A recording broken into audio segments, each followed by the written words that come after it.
What about the extension niggas? Like, you know what I mean? Like, Rell, J.R. Ryder. Why would you call them extension niggas? But they were part of the fit. I'm just saying, they wasn't the man. Those my man. Nah. I'm just saying. You ain't gotta explain to me, though. Nah, what you mean? I gotta explain to nobody. I'm just saying. What about when I say extension, meaning that? So they were part of the main Dipset roster. Pardon me. This is your language. I understand what you're saying. No, but I'm asking you now because you want to be funny, so I'm asking you. What about them? Them is my niggas. What's going on? You called them extension niggas and getting mad at me for doing I'm not this. mad at you. I'm saying, what about the? All right. What about them? You know what I mean, though, right? How did they become part of the movement? So we started putting out these diplomat mixtapes, and my man Luca Abrazi, he was running the Taliban shit on 145th and Broadway. Like, they was selling mad CDs like they was fucking HMV or some shit, like super, like wild amount of money, like it was drugs. More the story is, he put together a mixtape called the Taliban mixtape, and Rell and JR was on it. He's another nigga. We had like 8, 9 niggas on there, and I listened to it, and Rell and JR was dope. And I was like, yo, what's up with them 2 niggas? He's like, you want them? Take them. And that's how that went about. I started fucking with them niggas. Cause I ain't want to like step on his toes. If he told me they was his artist, I want to fuck him. But me and him worked shit out anyway. We worked it out financially. All right. And then you were more like, both of them was on the even playing field, or you was more with JR? It was even, same thing. Oh, okay. All right. And what happened with that? No homo, you got glitter on your eye. Yo, stop playing around. Yo, all right, what happened with this? Come on, man. Yo, on your eyelid, no homo. What happened with them? What you mean? What happened with them? What happened with them, bro? Like, you know what I'm asking? Like, we not doing this, man. Yo, G Money, could you translate what he's trying to ask me? What happened with him? What happened with the situation? Had a falling out at some point? Okay, what happened with them as far as a falling out? I'm about to turn up on this. Because I don't know. I try to chill because you my man, but nah. First of all, you called them extension niggas and say what happened to them. No, I didn't mean to call them extension niggas. What I'm saying is that extension, you know what I mean by extension. You know, it takes a Harlem nigga to always hype something and make it into something else. And they probably gonna fall for the gaffle. You know what I'm saying? Mean like they came after Cam and Jones. Exactly, you know what I mean. What happened with them was, I never had no deal with them. I was going to try and work a deal out with both of them, but I respected that everybody was getting hot. Everybody was getting hot at the time, and Jimmy went and did a deal at Koch. Me and Jewels was over at Def G and Rockefeller with them, and they kind of was playing the waiting game, but they didn't want to wait, and I respected that, and they let me know they wanted to do a deal at Baby Grand. And I was like, look, if you do this deal Baby Grand, the numbers don't be coming back right, it's going to be hard to go back and politic with the CEOs of the people that I'm doing business with, because they play a numbers game. So if the sound scan at that time wasn't right, it's going to be hard to do X, Y, and Z. They wanted to get the money. I didn't say nothing about it. I was like, do what you got to do. And they ended up just going to Baby Grand and had a situation for themselves. Why everybody get mad at you and start dissing you, though? I mean, they do. You know what happens, man? Yo, I'm gonna keep it 100. Yo, you know what happens? Do you think? Yeah. Tell me, go. Do you think people like? Do you think that it's just a situation where they jump into it, become overzealous? Because a lot of people that get mad at you end up, wanting to rectify things. That whole sentence was gay. Yo, why are you niggas say, yo, jump into it and get overzealous and rectify it. Yo, why you doing that? Yo, Killer, I'm trying to, I'm really playing with you. That's crazy, too. Why you doing that? Pause. Right, now, let me tell you something serious. The whole interview, right? Pause. Yeah. All right. Yo, but seriously, what I think, and listen, they have and not just them, I'm just saying people have a very different opinion. Me personally, respect. Just my opinion, and just me personally is, and think they realize it, not they, whoever, everybody who you say whatever. Anybody you talking about, I bring to the bank. They get bread. If they don't get M's, they get hundreds of thousands. Facts. They bought 2, 3 cars, they live in cribs, they move out their house, whatever. What happens is this, my personal opinion, and this isn't nothing anybody told me, is that when times get rough, You look for a reason to say, blame a nigga. And I tell niggas all the time, I be like, yo, because I bring you the bread, I'm not your I can't, it's not my job to tell you how to finance your money or how to keep it or whatever. Mm-hmm. You know what I'm saying? Like, it's times where, for instance, I'll tell you, you know what happened with JR? I'll tell you the last thing that happened with JR, because me and JR never had no problem till he's about to go to jail. Me and JR may not have speak, because we ain't like we speak all the time or whatever. So we speak once in a while. I guess he's about to go to jail. We haven't spoken in a while. And he wanted some money or whatever. So at this time, I told him, I said, yo, write me 3/16 for Juju, and I'll give you some bread. And he got mad at that. And he was like, they gonna charge me to give me some bread and want me to write rounds for the shit, and I'm about to go to jail. And that's when he started dissing niggas and got mad and all that. Because that's what happened. What? All right, and then I did an interview. We did an interview with him. You know what I'm saying, and he expressed regret for doing that. You know what I'm saying, coming at the killer, and said that you had a good business relationship together. You know what I mean? And I agree. But you're a type of guy that you show love, and love is love, and you wish everybody the best in their life. You ain't never really hit me diss JR. Never. I've never dissed JR. It's just funny to me that people get mad at you. You know what I'm saying? That's so I asked, what do you do to them? Same thing with Vado. Vado got mad at you, yes? Yeah. Yeah. So I just want to know what you be doing to these people. But then I don't know if he wants to rectify it. But. Listen, I don't have a problem with Vado. One day Vado had called me and was just like flipping on me like, yo, you gonna stop talking about me. You gonna stop talking about me. And I'm like, what are you talking about? No, I'm not talking about you. Just like when shit was cool, we was just arguing about Dwight Howard going to the Lakers. Yo, stop playing. Yo, everything ain't a joke, man. Stop playing around, bro. Dwight Howard went to the Lakers the first time. Now I'm loud now. Stop playing, killer. Everything's not a joke. You arguing about Dwight. Why he got mad at you, bro? I'm telling you. We was talking about Dwight Howard going to the Lakers one day. He had just went to the Lakers the first time. Yo. That's the last conversation we had. Then he called me next day like, yo, you gonna text me. He said, yo, you gonna stop talking about me, man. I'm like, what? What are you talking about? He's like, yo, your own family telling me you talking about me. And I'm like, yo, bro, I ain't talking about you, my nigga. He was like, keep my name out your mouth. So I called him. I'm like, yo, where you at? He not picking the phone up. So I texted him, I said, look, I'm not doing all this. If you want to meet me or we talk or whatever, cool. You're not picking the phone up. You don't want to meet up. This is just random going off. Then like 3 days after that, he was like, no, my ballot's bugging. And I said, nah, we good, bro. It's all good. But that was just the end for me. I just didn't fuck with him after that. And then but we still cool. I didn't want to be bothered with it no more. And then how you had to deal with him. He was signed to you, yeah? Yeah. So how you got to deal with Khaled, Kenny?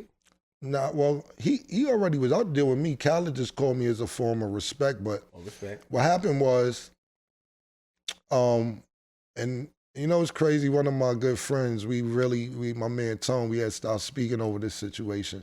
And that's like my nigga, man. That was really like one of my cool, I fuck with that nigga. But we stopped speaking over the situation because it was just too much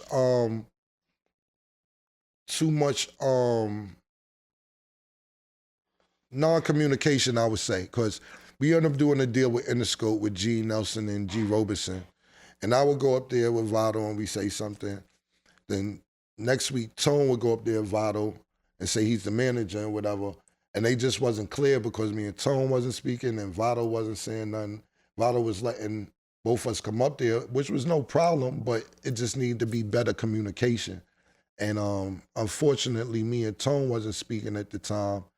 And because of this, the whole thing with Vado, we had a rapport with Vado before I started coming around. And it just wasn't healthy for business because me and Tone been friends for years and never did business. Then once business got involved, our relationship kind of went down the drain, which I wish, like certain niggas like that's my nigga. I wish we'd have never did business because that was my friend. You don't get a lot of friends in this game. So, for a fact that me and him don't speak, that's kind of, that irks me sometimes because that was my man. Can it be rectified? No, what? No homo. You and him, you and Tone talk. Oh, I would love to. That's my man, definitely. That shit, salute. Yeah. Tone from Queens? Yeah. Oh, okay. Yeah. All right, cool. What you know, Tone? Nah, I'm just from Queens. Oh, I'm from Queens. You know what I'm saying? I hope so. Let me ask you a question. You, for the couple of years, man, I want to say, first of all, I want to commend you for your new behavior. I've been around you for about, I'm saying, going on 2 years, off and on, and see you with a lot of manners, very respectful. You say thank you to the door lady. You say thank you to the people in the gas station. You make sure you say thank you. You make sure they hear you. Now, I don't know if you're putting it in the air as you want Carmen to come back to you, but when I was watching you coming up, you were very ignorant. And I asked you this privately, I'm going to ask you this publicly. What changed? What happened? What made you become so respectful, so understanding? You try to put on this theatrics against me and talk about my pants and all that. Come on, man. I mean, but what made you change? Because you're very respectful. You look at things from a different perspective. I'm over 40, bro. You want? You said that to me. Yo. I just want to see if your answer was the same. I'm over. Yo, my nigga, my man. I got my nigga Trap. He live in Grant. This is my nigga. He want every song yo, this shit ain't 357, nigga. I was up north, nigga. Fuck is you talking about stabbing niggas up 350s? Yo, I am not 19 neither. You know what I'm saying? Like, nigga talk about give me the pat. I'm like, yo, Trap. I'm not 19 years old no more. I'm not gonna run around and do the same shit at the age I'm at now as I was doing when I was 25. A lot of ignorant shit go on in your 20s and 30s. I gotta do this forever. Now, if it's a reason to be ignorant, I could be ignorant. Ain't no problem, and nobody really be giving me a reason. Damn, part, that's much. Nobody even giving me a reason to be ignorant. So. But if you want me to be ignorant, it's available. I mean, I just watch you be ignorant. Like I said, because I was looking back at things. Please stop swinging your foot. It's confusing me. I was looking back at things, and even a situation when you call the radio when 50 was talking, 50 ain't saying nothing really bad about you. Mm-hmm. You know what I mean? But I felt that you were just in one of those. I felt it was you were showing the seniority that you've been in the game longer, and they got to put respect on your name But I didn't understand that whole situation, what made you call, and you were calling, you were very adamant, and you were cracking jokes. Actually, I didn't like that being from Queens. You know what I mean? I'm being honest. I didn't like it. You know what I mean? Because you cracking jokes on me now. I don't like it neither. You know what I'm saying? So those were your ignorant stages. Like, why did you do that? Why did you call up there? Because he said something about the label. What that had to do with you? We used to only popping niggas at the label at the time, so I felt like it was a subliminal shot, so I called the radio. Yo, Zeke, mind your business. Don't put your hands like that to me. That's what. But when he told you, yo, Cam, I'm not talking about you. Why you kept going? Yo, who running the camera? You? I don't know if you want to get a time out. This nigga got glitter on his eye. It's not for real. Like, it's throwing me off for real to keep blinking. Yo, you want to take a 5? Dead ass. I don't want to take a 5, man. Why? I'm dead. No, all jokes aside, for real. Get that glitter out. Yeah, I don't want to take a 5, bro. All right, go ahead. My fault. Go ahead. So, what made you? Why you kept going? When homie said that. We're not talking about you, Cam. Yeah, but I told you why. I mean, like I said, I could have been. It was a subliminal. I could be 100% wrong, but you asked me what was my mentality at that time. Mm-hmm. My mentality at that time was just that I thought he was dissing Koch, and we was the only decent artists. Not saying Koch didn't have decent artists, but let's say most relevant artists Koch had at the time. So I just kind of took it offensive. Okay. Another thing, real quick. Rest in peace to Prodigy. I was listening to his book. He said when he met you somewhere, he had a pink shirt on, and he said after that, you started wearing pink. Did you hear that? I heard that story. Oh, okay. I heard that story. I'm just saying. I don't. It's cool. I mean, it's cool. It's cool to hear the story. Hold on. It's cool to hear the story, but I'm saying that. Is that the truth for me? I know, man. What I'm saying is this, and Prodigy's going. And listen, Prodigy came to the big record on my record when I was like transitioning. I'm a Bandana P fan. Respect. I just told you got me kicked out of school, my nigga. Like, I'm being there in a P, my nigga. You know what I'm saying? Mm-hmm. Do I remember Prodigy wearing a pink shirt? No. Well, I can tell you, though, and this is actual fact. I remember seeing Prodigy for the first time, and maybe we met this time he's talking about whatever, at the KRS-One video shoot. KRS-One, they did some Burroughs video shoot, some type of Burroughs shit. And me and P, that's when I really started getting cool with P. We could go back to that video and see if he has a pink shirt on that day. Yo, chill out. No, seriously, I'm just trying to say that's the first time I remember chilling with him. You know what I'm saying? Respect. But nah, if I do remember anything pink, and it's not no shot and no diss or nothing, it's the first pink I remember is when Nas wore pink in the video and niggas was hating on him bad at that era. They was like, what is he doing with the pink suit on? He did like, I think the Street Dreams video. Yeah, And now they tried to go. my man just put five fingers up. Like, yeah, man. And they, now God, we could chill, it's cool. And that's the first time I really noticed niggas wearing pink. I'm like, but they was dissing Nas so bad because Nas was ahead of the time for that. It was too early for that at that time. So what made you start wearing pink? What happened was, it was Fashion Week. Yo, but pardon me. See, why your man gotta do that? See, I'm getting tight now. What happened was, he is a professional corny shit. Like, it's not you, bro. Stop. That's not him? Come on, Yo, man. listen, man. I don't understand what this nigga want. Listen. You want me to come up here, spit it to the mic and act like Hulkamania. Like, yo, my nigga, you rappers better look out. Yo, my nigga. Okay, what happened? Pink. Yeah, tell about pink. Yo, my nigga. It was Fashion Week one year, you know what I'm saying? And Fashion Week, it was a big deal. It's pre-internet. So it was a big deal to be on Page 6. Page 6 is like the biggest shit in the newspaper. That's where they still got Page 6, like all the celebrities, what they're doing, whatever. So to make Page 6 was really big. So I wanted to stand out at Fashion Week. So I got the pink mink made and the pink fur hat to go with it. And I said, I'm gonna wear this to Fashion Week. And that was the biggest thing that day. When I was out there, the pictures still floating around from that year. It's the male Mona Lisa of pictures.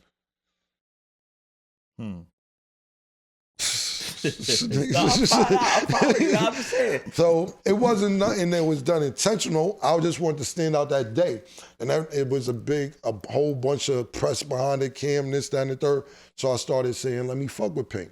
Then I was like, yo, let me find out how much it costs to get your own pink. Then I wore it that whole year. Then niggas started wearing pink. Then it just got crazy to where niggas, I'm doing an interview and niggas is like, yo, so Cam, what's next year's color? I'm like, yo. So it became marketable. It wasn't nothing that I planned on doing, but once I seen that the bitches and the niggas was feeling me, no homo, and the niggas, that I was like, let's rock. You know, niggas like, oh, nigga, Cam gay this, man, whatever, you know. You comfortable, you good, you know what I'm saying? Yeah. Yo, so real quick, tell us something about Cam that people don't usually know about you. Something that, it could be a movie that you watch that we wouldn't expect you to watch, a artist that you like, we wouldn't expect you to listen to on your own time, you know what I'm saying? I like No Homo. Ro James got some dope shit. I like The Baby. You know, what else you good at other than basketball? Getting money. Of course. You know, it's my specialty, really. What's up with Dame, man? What's up with Dame, man? What's up with Dame? Cause I'm watching. What's up with Dame, man? Dame, my man. You know? Dame, last time I saw Dame, he talked about I had a green V-neck shirt on and he roasted me. I ain't like that. You know what I'm saying? I'm gonna be like honest with you. Nobody gonna out-talk Dame. Just not. It's nobody gonna do it. Even if I argue with Dame, it gotta be via text. It's the only way I have a chance. When you see the stuff like he's losing money and stuff like that, when you see those stuff out there, how does that make you feel? Because me personally, I know that you or his friends wouldn't allow him to fall to that level, in my opinion, by being around you and seeing how you are, even with me. You know what I'm saying? So, but when you hear stuff like that, how does that make you feel, if you understand what I mean? I mean, as long as I know what's going on, you're gonna hear all type of shit. You know what I'm saying? You're going to hear this, hear that. I hear some bullshit about me every day. But as far as how I feel, if I speak to Dame and I know he good, then he good. You know what I'm saying? As far as what niggas is saying, I can't go with what niggas is saying. If I can speak to that man on the phone and he tell me what's going on with him and he tell me he good, then he good. Dipset has had a lot of issues. Yes? Yeah. Yeah. Go down a list of some things that I've always wanted to ask. What? No, yo, listen, let me tell you. Nobody's scared of Freaky, man. You looking at Freaky, you trying to calm him down? I'm like the other nigga. What's the other nigga? No homo. You think I'm here looking at Freaky with no homo? What kind of gay shit you think Freaky we on? right there. Freaky. Yo, man, what you think I'm just glancing over? What's your man that? Talk about what's your man that pressed me at Foot Locker? Let's talk about that real quick. Listen, let me tell y'all this, right? You too, G. And you did apologize to me. I'm telling both of y'all this. We gonna do about 15 more minutes. Don't ask me about my songs or whatever. Ask what y'all want to ask, even if you think I don't want to hear it. You know what I'm saying? Even if you think I want to hear it, and I'll just tell you I want to talk about it. But let's just ask like whatever y'all want to get to. What are you talking about? No, because my man just went 5 minutes. So I'm saying let's do another 15 minutes, but I'm asking what I want to know. Got you. So, go ahead. I just wanted to tell you that because he gave me a little sign. Nah, I appreciate it. Nah, go ahead. Let's go. But you heard the question I asked you. While I'm looking at Freaky? I'm not looking at Freaky. I said your man pressed me at Foot Locker. Remember that? Yeah. And, you apologize. He apologized. Absolutely. You know what I mean? He loved your show. My man Bezo. He wanted to be here whenever I did your show, man. I forgot to call him. Why did Dipset get into so much issues? I could go down on them. One of them, you know me. Well, to be honest with you. Is it him? No. Maybe, sometimes. Did he jump in a crowd in Philadelphia or some shit like that? No, my man British did that. Oh, well, yeah. He's a nice guy. I met him. He's like that? I jumped in there too, though. But I'm saying the first nigga in the crowd was British. And then Zeke jumped in there too. But British went first. But see how it turned to get people into nice guys? You would never thought of that of British. I never thought that of British. Not British, no. Like British is a real estate agent now and all type of shit. You know where I met Brit at? In a shootout. Really? He was on my side, but that's what I'm saying. That's the first day I met him. First day ever I met Brit, he did some wild shit. So back to what I'm saying is that, Dipset got into a lot of issues. And I asked, why? What Let me tell you something, man, right? And I'm just giving you Harlem. Mm-hmm. I grew up in Harlem my whole life. Like I said, east side to west side, everywhere. I've never had a problem in Harlem until I got a record deal. Not one problem ever. Maybe little fights here and there. I've never got to no beef, shootout, none of this shit till I got a record deal. Mm-hmm. It come with the game. You know what I'm saying? Like, my nigga, you get money, be in the neighborhood, you're doing more than other people do. If you can't do for everybody, somebody's gonna have a problem. Mm-hmm. And that's just not Harlem, that's everywhere. Mm-hmm. And niggas think you get $2 that you could take care of everybody. And everybody can't go for the ride because it's not as much money as people think. People make it look good, but everybody can't go. You know who took everybody? MC Hammer. 200 niggas a night. Know how much that costs? I don't know, and I like him. I'm an MC Hammer fan. I just know he could be living better than what he is now. Not saying he ain't living good now. He could be, but he says it. He talks about it. That's how I know. Yeah. It's expensive. How'd you feel when Jim Jones branched off with the whole Bird Gang joint? Bird Gang? Well, he copywrote Bird Gang. I know that. Well, I want to know how he felt about it when he copywrote Bird Gang shit. Yeah. Well, right. My goal was for everybody to have their own shit. Mm-hmm. Everybody did have their own shit. It's just that I like I said, everybody was on a lack of communication. And being the age I am now, maybe I should have had a conversation with Jim, or maybe he should have a conversation with me and we could have handled things differently. But the way I felt at that particular time, I'm like, yo, you busting moves, you could at least let me know we busting moves, you know what I'm saying? Right. So I was kind of upset about it at the time, but I understood it. I just thought we could have communicated better about it. Why did you copyright Bird Gang? Because I just told him I felt he was busting moves without telling me, and when I asked him if he's gonna branch off, He said no, so I copywrote it. If you told me no, it shouldn't matter that I copywrote it. That was my mentality at the time. And what Capo copywrote it? Capo copywrote after that? Yeah. We talk about that later.